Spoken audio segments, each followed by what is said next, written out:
Hello, welcome to Africa This Month on Ominira TV. My name is Lanre Peter. Africa This Month is a monthly show that reviews and analyzes selected issues across the continent. So without much ado, let's get straight to it. First, let's go to Cameroon. On 7th of October 2018, President Paul Biya of Cameroon was elected again to be the president for the next 7 years. Note that Paul Biya is the longest serving non-royal leader in Africa and the oldest political leader in sub-Saharan Africa.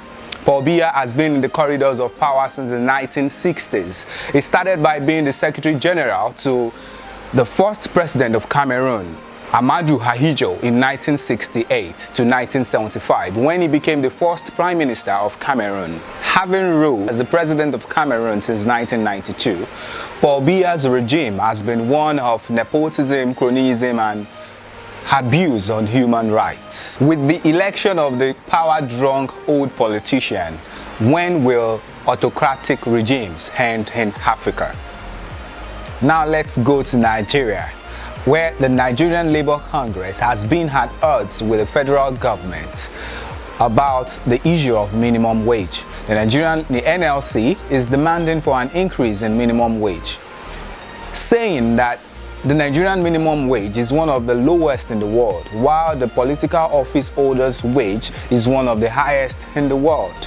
While that argument might be acceptable, reality on ground is that increasing minimum wage at this time would mean an increase in debt for the nation. According to Budge IT, is owing $73 billion in both internal and external debts. The reality is that when minimum wage is increased, it has a ripple effect on the economy, with inflation rates increasing as well. Even as it stands, most state governments are owing salaries for months. Do you think that increasing minimum wage in Nigeria is the way to go? Or should we just let the market determine what employers can pay? Still in Nigeria, recently the federal government made known its plan to put a limit on childbearing in Nigeria. The federal government said that in its economic growth and recovery plan, discovers that population growth is a challenge facing the achievement of the plan. So therefore, they are thinking that a child planning policy should be passed so that would put limits on childbearing in Nigeria to decrease population growth so that the federal government can achieve the long-term economic growth and recovery plan. What do you think about that? Isn't that ridiculous? I mean, why should the government tell you how many children you should give birth to? What do you think? Africa's second most populous nation, Ethiopia, has its first female president, Madam Sally Work.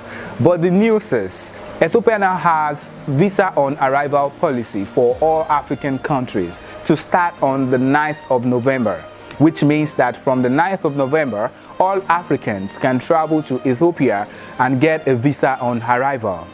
However, we hope that more African nations will take the same move of regional integration so that the continent can be open to ideas and trade.